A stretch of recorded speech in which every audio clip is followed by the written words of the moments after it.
खुदावंद की तारीफ, उसके नाम की सितारिश और बंदगी करते हैं। Word of life church south Asian की तरफ से आप सबों को खुदावंद यीशु मसीह नासरी के नाम में सलाम।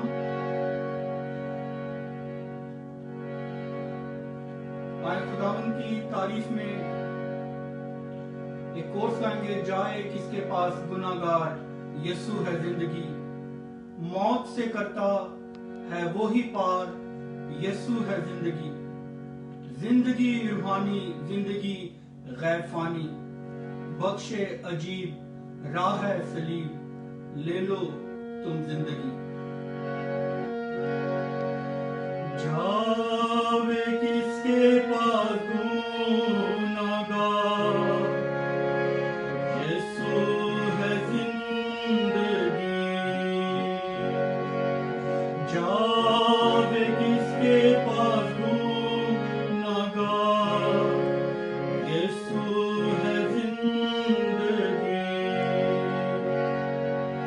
मौत से करता है वो ही पार, यीशु है जिंदगी, जिंदगी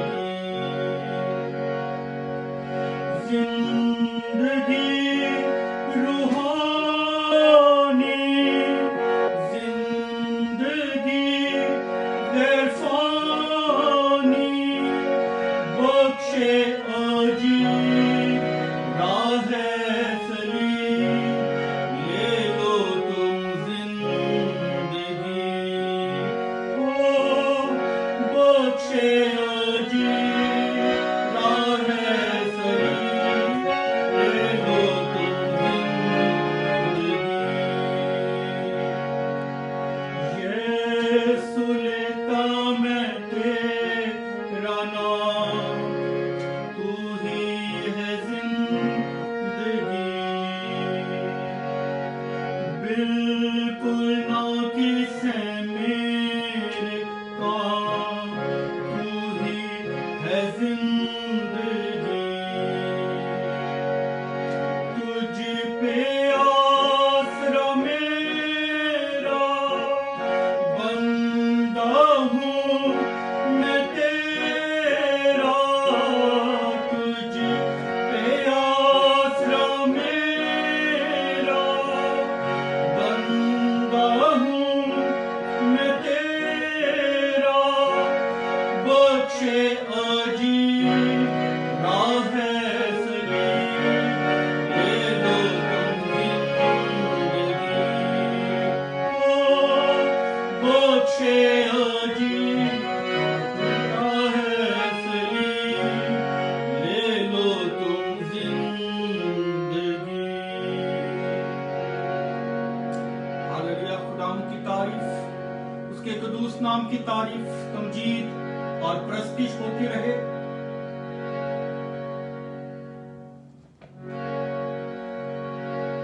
तुझ पे आसरा मेरा, बंदा हूं मैं तेरा। हम सब उसके लोग, उसकी चरागाह की भेड़ें हैं और वो अपनी भेड़ों को चराना जानता है, हरी हरी चरागाहों में चराता है। वो अपने लोगों को अपने कलाम से भरता और अपने कलाम की कुदरत को जारी करके अपने लोगों को शिफा बख्शता है। आज मेरे जिदो खुदावंद के जिंदा कलाम में से नए यादनामा में पौलुस रसूल का खत कुलूसियों की कलीसिया के नाम, उसका 4 बाब 6 आयत को हम पढ़ेंगे। कुलूसियों उसका 4 बाब 6 आयत, क्लोशन चैप्टर 4 वर्स 6 नए यादनामा में, न्यू टेस्टामेंट में। खुदावंद के कलाम में लिखा है, तुम्हारा कलाम हमेशा ऐसा पुरफज़्ल और नमकीन हो कि तुम्हें हर शख्स को मुनासिब जवाब देना आ जाए। फिर आपकी खिदमत में मैं पढ़ूंगा कुलूसियों का खत, उसका 4 बाब 6 आयत।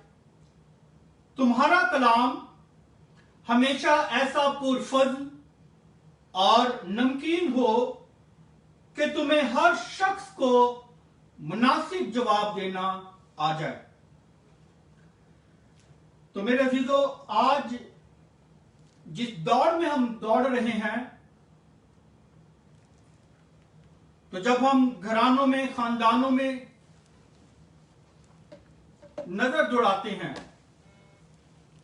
तो एक कश्मकश और लफ्जों की तकरार जो है हमें नजर आती है, सुनने को मिलती है।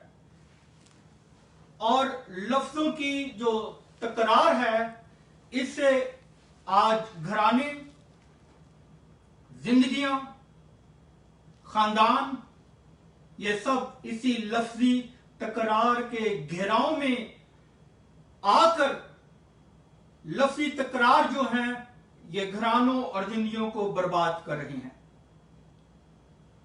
तो आज का जिंदा कलाम वो ये फरमाता है कि तुम्हारा कलाम हमेशा ऐसा पुरफज़ल और नमकीन हो कि तुम्हें हर शख्स को मुनासिब जवाब देना आ जाए। ऐसा जवाब हो जो ना ज्यादा लंबी तकरीर हो, हां की जगह हां और ना की जगह ना हो। तुम्हारा कलाम हमेशा ना वक्ती तौर पर, ना एक दिन के लिए, ना मसला हल हो जाने तक, अक्सर औकात ये सुनने को मिलता है कि हमारे अंदर से ये आवाज निकलती है जब किसी शख्स से हमें कोई काम हो तो हम उसके आगे खामोशी से ठहरे रहते हैं, और हमारे अंदर से ये आवाज निकलती है या हम किसी दूसरे शख्स से ये बात करते हैं कि मेरा काम हो जाने दो, फिर मैं इसे बताऊंगा, फिर मैं अपनी जुबान का इस्तेमाल करूंगा, फिर मेरी जुबान जो है वो कैंची की तरह चलना शुरू होगी। पहले मेरा काम, मेरा मसला जो है वो हल हो जाए, फिर मेरी जुबान जो है वो तलवार की तरह चलेगी। तो पौलुस रसूल कुलूसियों के खत उसके चौथे बाब की 6ठी आयत में लिखता है, तुम्हारा कलाम हमेशा, तुम्हारा बोलना, तुम्हारा उठना, तुम्हारा बैठना, तुम्हारा रवैया जो है वो हमेशा ऐसा पुरफज़ल और नमकीन हो। पतरस खुदावंद यीशु मसीह से कहता है कि अगर मेरा भाई मेरा गुनाह करे तो मैं कितनी दफा उसे माफ करूं। खुदावंद यीशु मसीह कहते हैं 7 के 70 बार तू उसे माफ कर। तो जब हम, मेरे अजीजों, जब हम 7 को 70 से मल्टीप्लाई करते हैं तो क्या जवाब निकलता है? 490। तो क्या एक शख्स एक दिन में 490 गलतियां कर सकता है, गलत कर सकता है? हरगिज़ नहीं। तो जब खुदाम यीशु मसीह इस बात को कहते हैं कि 7 के 70 बार तू उसे माफ कर, तो आज मेरे चीजों हमने वही नमूने को अपनाना है। अगर हम किसी एक बात की गरा बांध कर अपने दिल में चलते रहेंगे, किसी भी शख्स के लिए, किसी बहन के लिए, भाई के लिए, मियां बीवी एक दूसरे के लिए, तो घराने और खानदान जो हैं वो डूबते चले जाएंगे, वो खत्म होते हुए नजर आएंगे, और नफरत, हसद, तारीखी और उसका इख्तियार जो है वो ज़हनों पर बढ़ना शुरू हो जाएगा। तो आज मेरा ईमान है कि खुदावंद इस कलाम के वसीला से हर एक उस जिंदगी को जो किसी भी परेशानी में है, जो लफ्जी तकरार में है, और इस कोविड-19 की वजह से एक कश्मकश बाहर इस दुनिया में और अंदर हमारी सोचों, हमारे ख्यालों में, हमारे घरानों में इस कदर फैल चुकी है कि एक तो बेरोजगारी है, परेशानी है, वावेला है, बीमारी है, कोई बाहर ज्यादा देर तक नहीं रह सकता, और बहुत सी मुश्किलात हैं इंसानों को। तो लिहाजा आज का खुदावन का कलाम वो ये फरमाता है कि तुम्हारा कलाम हमेशा ऐसा पुरफजल हो, पुरफजल कलाम हो कि तुम्हें हर शख्स को मुनासिब जवाब देना आ जाए। फिर अक्सर बात हम पर्सनालिटी देखकर बात करते हैं। अगर कोई मैनेजर है तो हम उससे बड़ी तमीज से बात करेंगे, सुपरवाइजर से बड़ी तमीज से बात, क्योंकि हमें मालूम होता है कि अगर हमने चूं चांकी तो ये शख्स, इसके पास अथॉरिटी है कि ये हमें कंपनी से, काम से बाहर निकाल दे, इसके पास अथॉरिटी है। तो हम बड़ी सोच समझ के बात करते हैं। लेकिन जब हम अपने घर पर गौर करते हैं, हम अपनी बीवी पर गौर करते हैं, बच्चों पर गौर करते हैं, या बीवी अपने शौहर पर गौर करती है, या सास अपनी बहू पर गौर करती है, तो हमें लफ्जों की तकरार नजर आती है, एक कश्मकश लगी हुई है, जहनी जंग छिड़ी हुई है घरानों में, खानदानों में, जिंदगियों में। और फिर कई दफा हम इंसान जो है कोड वर्ड्स हमने रखे होते हैं, हम आंखों से बात कर रहे होते हैं, हम हाथों के इशारे करके हम बात कर रहे होते हैं। तो इंसानी कलाम को हम देखेंगे कि इंसानी कलाम और खुदा का कलाम।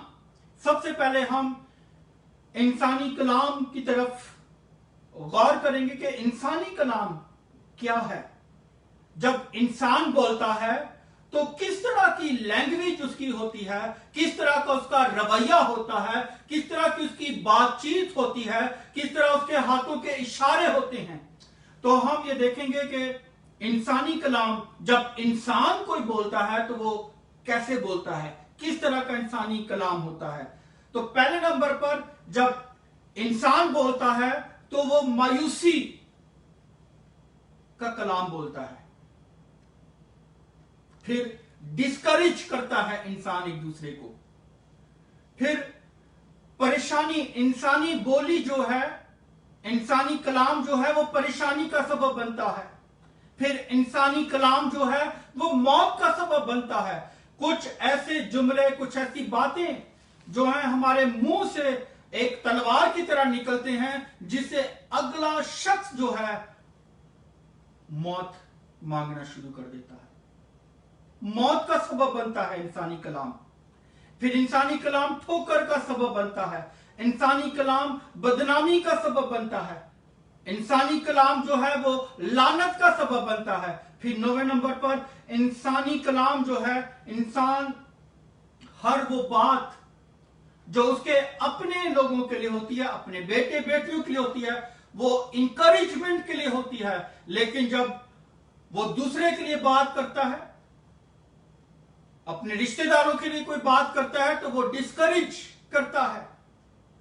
इस तरह का रवैया हमारे अंदर पाया जाता है। यह उस वक्त पाया जाता है जब हम खुदा के कलाम के दायरा में से निकल जाते हैं, जब हमारी जिंदगी में खुदा का कलाम कायम नहीं रहता, जब हमारी जिंदगी जो है वो दुआ गो नहीं रहती, फिर हम बेबाकी से जो कुछ दिल में आता है वो हम बोलना शुरू कर देते हैं। फिर कई दफा हमारी बातें ऐसी तल्ख होती हैं कि जो थप्पड़ से ज्यादा असर रखती हैं। मेरे जीरो, थप्पड़ का निशान जो है, तमाचे का निशान जो है वो खत्म हो जाता है, मिट जाता है वक्त के लिहाज से, लेकिन इंसान के मुंह से निकली हुई बात, उसका कलाम, वो दूसरे शख्स को मरते दम तक वो याद रहता है।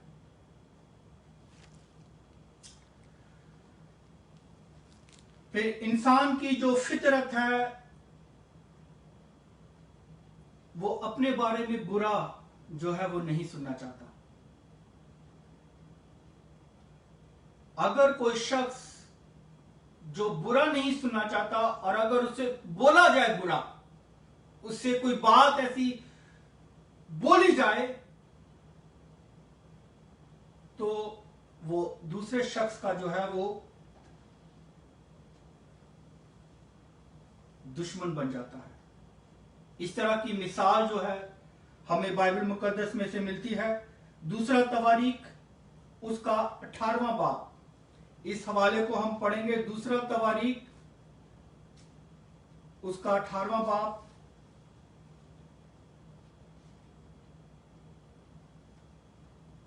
उसकी 6ठी आयत।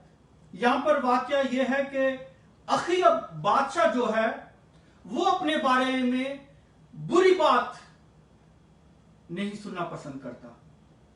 और 6ठी आयत में लिखा है, पर यहोशफत ने कहा, क्या यहां इनके सिवा खुदावन का कोई नबी नहीं, ताकि हम उससे पूछें। शाह इस्राएल ने यहोशफत से कहा, एक शख्स है जिसके जरिया से हम खुदा से पूछ सकते हैं, लेकिन मुझे उससे नफरत है, क्योंकि वो मेरे हक में कभी नेकी की नहीं बल्कि हमेशा बदी की पेशन गोई करता है। जो मेरे हक में हमेशा बदी की पेशन गोई करता है। तो अखीब बादशाह जो है वो अपने हक में खुदा का जो कलाम है उसे नाखुशगवार मालूम होता है। और खुदा अपने नबियों के वसीला से जब भी बात करता है वो किसी ना किसी शख्स के लिए, उस मुतलका शख्स के लिए उसकी नसीहत का सबब बनता है, उसको बुरे काम से मोड़ लाने का सबब बनता है। तो ऐसे जो इश्कास होते हैं जो अपने बारे में कोई ऐसी सलाह को कबूल करना पसंद नहीं करते, तो वो दूसरे शख्स के जो है वो दुश्मन बन जाते हैं या खिलाफ उठ खड़े होते हैं कि तुमने मेरे बारे में ऐसी बात की क्यों। तुम्हारा कलाम हमेशा ऐसा पुरफज़ल और नमकीन हो कि तुम्हें हर शख्स को मुनासिब जवाब देना आ जाए। इंसानी कलाम के बारे में हम सीख रहे हैं इस वक्त कि इंसानी कलाम डिस्करेज करता है, परेशानी का सबब बनता है, रुलाता है, मुसीबत ज़दा करता है।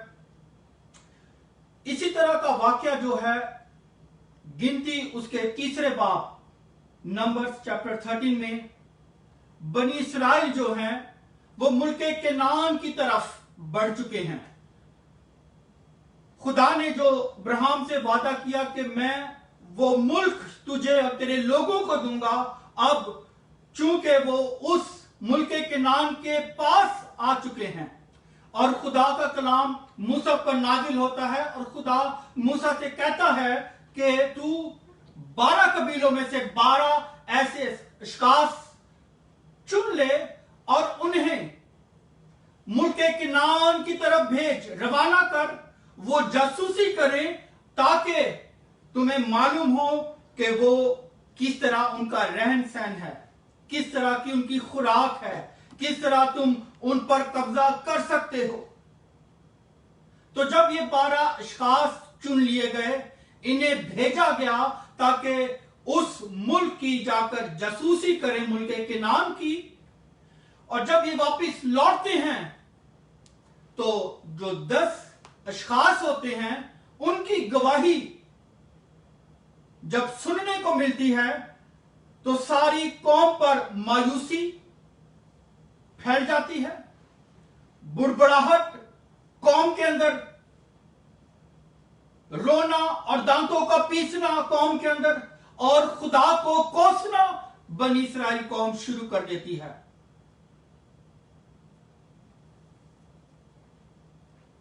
लेकिन इसके साथ साथ हम ये देखते हैं कि 2 ऐसे इश्कास हैं जो तसल्ली बख्श बात करते हैं। वो कहते हैं कि खुदावंद ने हमारी जंगें लड़ी हैं, खुदावंद हमारे साथ साथ रहा है, वो आज भी हमारे साथ है। हम उनसे जंग लड़ेंगे और गालिब आएंगे, क्योंकि जो 10 अशखास की जो बोली थी, उनका जो बोलना था, वो ये कहते हैं कि कनानी लोग जो हैं वो बड़े कदावर हैं, वो जबार हैं, और हम टिड्डों की मानिद हैं और हम मगलूब हो जाएंगे। तो मेरे अजीजों, जो कुछ इंसान देखता है वो ही बोलना शुरू कर देता है। जिस तरह ये आयत मैंने आपके सामने पढ़ी, मैंने देखा है और बोलना शुरू कर दिया है। तो जो कुछ इन 10 लोगों ने देखा वो ही बोलना शुरू कर दिया, जिससे सारी कौम परेशानी में आ गई, मुसीबत अदा हो गई, रोना और चिल्लाना शुरू हो गया, वावेलना उनका शुरू हो गया। उन्होंने खुदा को कोसना और खुदा के खादम मूसा को कोसना शुरू कर दिया। बदअमनी फैल गई पूरी कौम के अंदर। तो मेरे अजीजों, जबान एक ऐसा छोटा सा उज्व है जिससे पूरे जंगल में आग लग जाती है। घराने के घराने, खानदान जो हैं वो उजड़ जाते हैं, घरों में मायूसी फैल जाती है, बदअमनी फैल जाती है, सिर्फ हमारी बोलचाल से, हमारे बोलने से। तो खुदा का कलाम आज ये हमें सिखा रहा है कि तुम्हारा कलाम हमेशा ऐसा पुरफज़ल और नमकीन हो। हमारे मुंह से निकली हुई बात जो है वो बहुत गहरी होती है, असर दिखाती है, असर दिखाने वाली बात होती है।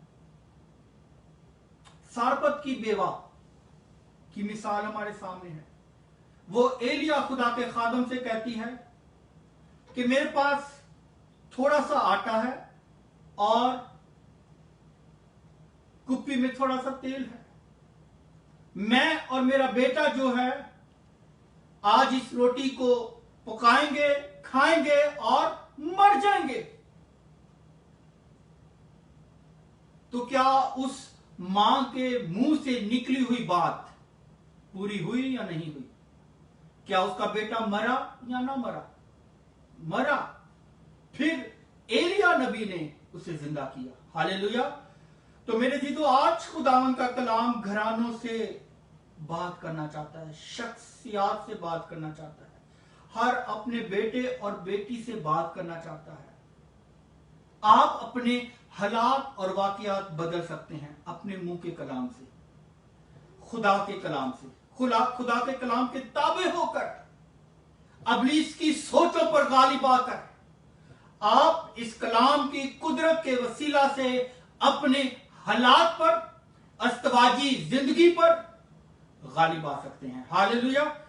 खुदावन की तारीफ, उसके नाम की सताइश, जो अपने कलाम को नाजिल फरमाकर हमें ज़हनी सुकून बख्शता है, रिहाई बख्शता है, आजाद करता है और अपने जलाल के लिए अपने लोगों को वो इस्तेमाल करता है। Praise God. तुम्हारा कलाम हमेशा ऐसा पुरफज़ल और नमकीन हो कि तुम्हें हर शख्स को मुनासिब जवाब देना आ जाए। खुदा का कलाम जो है वो पुरफज़ल है। खुदा का कलाम पुरफज़ल कलाम है, अब तक कायम रहता है। खुदा का कलाम जिंदा, मौसर और हर एक दोधारी तलवार से ज्यादा तेज है, जो जान बंद गुदे गुदे में से होकर गुजरता दिलों के ख्यालों और इरादों को जांचता है। खुदा का कलाम की तरफ अब हम बढ़ेंगे कि खुदा का कलाम जो है वो जिंदगी बख्शता है। जब खुदा बोलता है तो जिंदगी को जारी और सारी करता है। खुदा का कलाम हमें आजाद करता है, खुदा का कलाम बहाल करता है, खुदा का कलाम बंधनों को खोलता है, खुदा का कलाम जुओं को तोड़ता है, खुदा का कलाम जिंदगियों को रिहाई बख्शता है, खुदा का कलाम कमजोरों को बहाल करता है, खुदा का कलाम जो है वो रास्ते बना देता है। हालेलुया। उसके कलाम के ताबे हो जाए मेरे अजीजों। खुदा का कलाम जो है ना उम्मीदी में उम्मीद बन जाता है। खुदा का कलाम बीमारी को शिफा में बदल देता है। खुदा का कलाम गमी को खुशी में बदल देता है। खुदा का कलाम मातम को नाच में बदलता है। खुदावंद का कलाम मौत को जिंदगी में बदलता है और कसरत की जिंदगी बख्शता है। Praise God. खुदावंद का कलाम पुरफजल कलाम है, पुरफजल कलाम, ऐसा कलाम जो जिंदगी बख्शने वाला कलाम है। खुदा का कलाम जब जब यीशु मसीह जो है वो खुदा का कलाम, खुदा का कलमा है, और कलमा जो है वो मुजस्सम होकर जब हमारे दरमियान में रहा तो कोढ़ी उसके पास आया और वो कहता है, खुदावंद अगर तू चाहे तो मुझे पाक साफ कर सकता है। यीशु मसीह कहते हैं, मैं चाहता हूं कि तू पाक साफ हो जा, मैं चाहता हूं कि तू पाक साफ हो जा। इस फजल के कलाम ने उस कोढ़ी को पाक और साफ कर दिया। फिर फजल के कलाम ने सूबेदार के खादम को फालिज से शिफा दी। कहता है, ऐ यीशु, मैं इस लायक नहीं कि तू मेरी छत के नीचे आए, बल्कि जबान से, कैसे? जबान से कह दे तो मेरा खादिम शिफा पाएगा। आज मेरी जबान, मेरा बोलना किस तरह का बोलना है?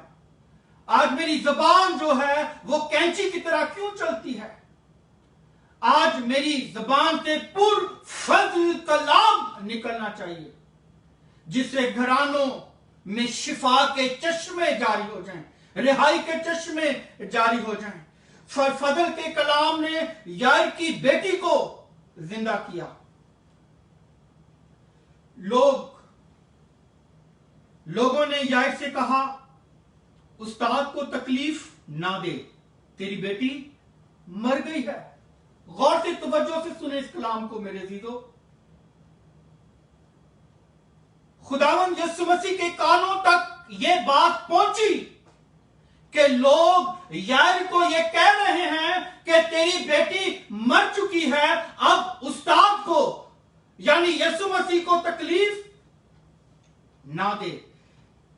लिखा है, यीशु ने मुतवज्जो ना करके, मुतवज्जा ना होकर, क्योंकि खुदावंद यीशु मसीह जानते हैं कि इंसानी कलाम जो है वो रुला देता है।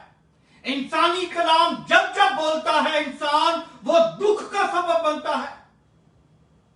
यीशु मसीह ने तवज्जा ना करके कहा, खौफ न कर, फक्त इत्काद रख। ये है वो फजल का कलाम, क्योंकि खुदावंद यीशु मसीह यह जानता था कि जिंदगी और मौत का मालिक, यार से कहता है, जिंदगी और मौत का मालिक तेरे साथ साथ चल रहा है, जिसके हाथ में आलमे अरवाह की कुंजियां हैं और उसके बंद किए हुए को कोई खोल नहीं सकता और बंद किए हुए को कोई खोल नहीं सकता और खोले हुए को कोई बंद नहीं कर सकता, और जिसके हाथ में आलमे अरवाह की कुंजियां हैं, वो यार वो तेरी बेटी की रूह को आलमे अरवाह से निकालने पर कादिर है। हालेलुया। ये है वो फजल का कलाम। यीशु मसीह ने लोगों की बात को नहीं सुना, लोगों ने जो कुछ बोला उसने इग्नोर कर दिया, उसने मुतवज्जा ना होकर उसने उस काम को किया जो खुदा ने उसे सौंपा था, और यार की बेटी उस वक्त जिंदा हो गई। उसके घर में जाकर उसकी बेटी को जिंदा किया। यह है वो फजल का कलाम।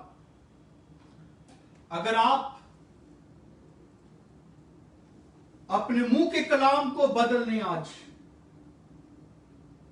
आपकी जिंदगी, आपके घराने बदल जाएंगे, तब्दील हो जाएंगे। अगर हमारी मुंह से बात करने से पहले ही गाली निकल जाती है, तो हमारा रवैया, हमारी सोच, हम किस किरदार की हैं, सब मालूम हो जाता है लोगों को। हम अपने बच्चों पर किस तरह की छाप लगाते हैं, अपने रवैये से, अपनी बोलचाल से। हर शख्स चिल्ला सकता है, हर शख्स ऊंचा बोल सकता है, लेकिन मेरे अजीजों, खुदा के कलाम में यह लिखा है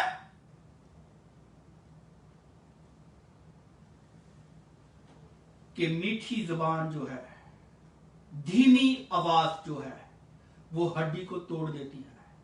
हालेलुया। धीमी आवाज,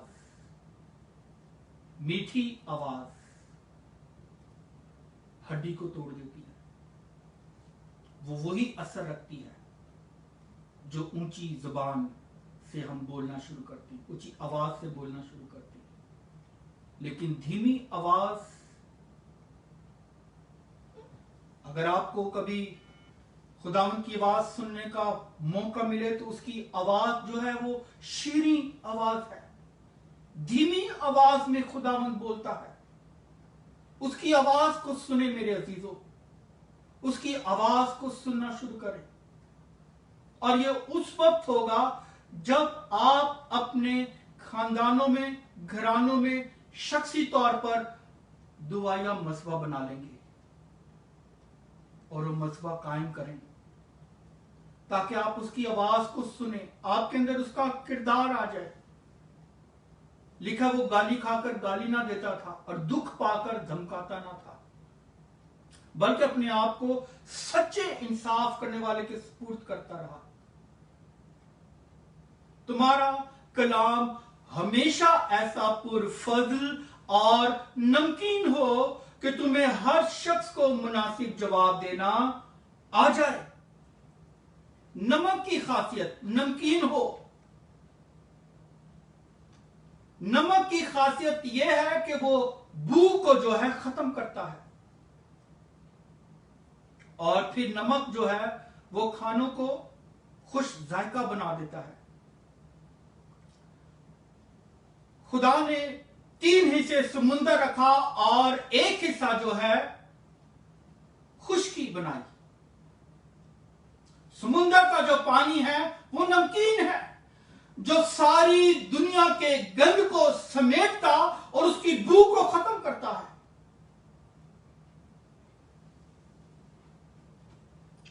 तो मेरे अजीजों, खुदा के कलाम को नमक से तशबीह दी गई है। इस कलाम को पढ़ना शुरू करें, आपके अंदर शीरीनी आ जाएगी, आपकी बोलचाल बदल जाएगी। जब आपके अंदर इस कलाम का नमक आना शुरू हो जाएगा तो आपका कलाम पुरफज़ल और नमकीन बातें निकलना शुरू हो जाएंगी, क्योंकि आप के अंदर से गुनाह की जो बू है वो खत्म होना शुरू हो जाएगी। गुनाह की तासीर इस कलाम की नमकीनी की वजह से खत्म हो जाएगी। और मेरी दरख्वास्त है कि जब आप कलाम को पढ़ते हैं तो बुलंद आवाज से पढ़ें, ताकि आपके मुंह से कलाम निकले और आपके कानों तक कलाम पहुंचे। आप सुने अपनी आवाज से खुदा के कलाम को, और खुदा का कलाम असर करेगा। हालेलुया। फिर नमक जो है वो पाकीज़गी को जाहिर करता है। यीशु मसीह अपने शागिर्दों से कहते हैं, तुम जमीन के नमक हो, तुम जमीन के नमक हो। कलीसिया आज जमीन की नमक है। आज मैं और आप खुदा के बेटे और बेटियां जमीन के नमक हैं। अगर आज हमारे अंदर से मसीहत खत्म हो जाए, उसका कलाम खत्म हो जाए, उसकी बातें खत्म हो जाएं, उसका किरदार खत्म हो जाए,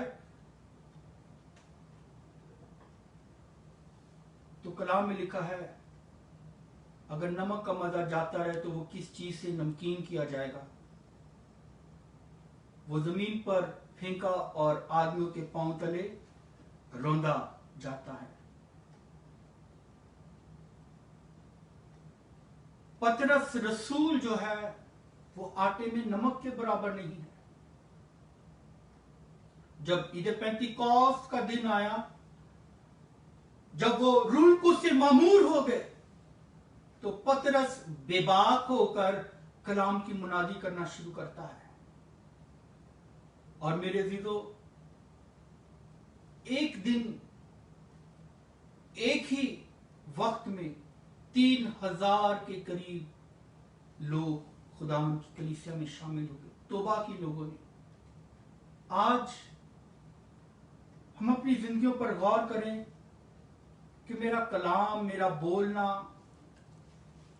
कैसा है मेरे लोगों के साथ, मेरे घर वालों के साथ, मेरे बहन भाइयों के साथ, मेरे बच्चों के साथ। आज इस कलाम की रोशनी में अपने आप को संवारना शुरू करें। खुदा का कलाम आपको रोशनी में लेकर जाना चाहता है। आप तारीकी के फर्जंद नहीं हैं, आप रोशनी के फर्जंद हैं। और हमारी रोशनी का मौजूद खुदावंद यीशु मसीह है। हालेलुया। उसके नाम की तारीफ और तमजीदो मेरे अजीजों, इस कलाम को जरूर आप शेयर करें, क्योंकि ये तल्ख मिजाजी और ये सारी बातें जो तकरारी अल्फाज हैं, जो लफ्ज हैं, वो जुमले जो हमारे मुंह से निकलते हैं, आज घरानों को खत्म कर रहे हैं, नफरत फैला रहे हैं। इस नफरत को खत्म हमें करने की जरूरत है। आप जितने इस कलाम को सुन रहे हैं या सुनेंगे आगे, आपसे इल्तिमास है कि इस कलाम को ज्यादा से ज्यादा शेयर करें, ताकि खुदा का कलाम दुनिया की इंतहा तक फैले और उसका नाम इज्जत और जलाल पाए। अगर आप कोई प्रेयर रिक्वेस्ट भेजना चाहते हैं, आप वर्ड ऑफ लाइफ चर्च की वेबसाइट पे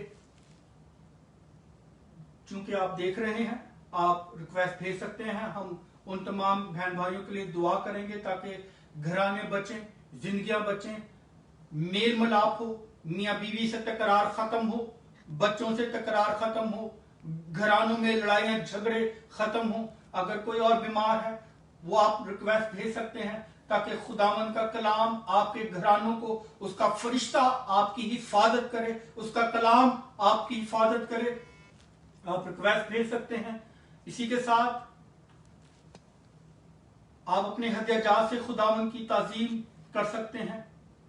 आप वर्ड ऑफ लाइफ चर्च की वेबसाइट पर जाकर अपने डोनेशन हदिया जात से खुदावंद की ताजीम कर सकते हैं। खुदावंद इस कलाम के वसीला से आपको बरकत दे।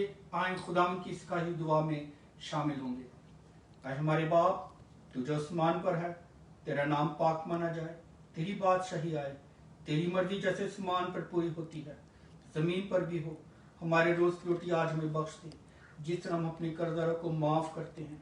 तू हमारे कर्ज में माफ कर, हमें आजमाइश में ना पड़ने दे, बल्कि बुराई से बचा, उनके बादशाही, कुदरत और जलाल हमेशा तक तेरा है।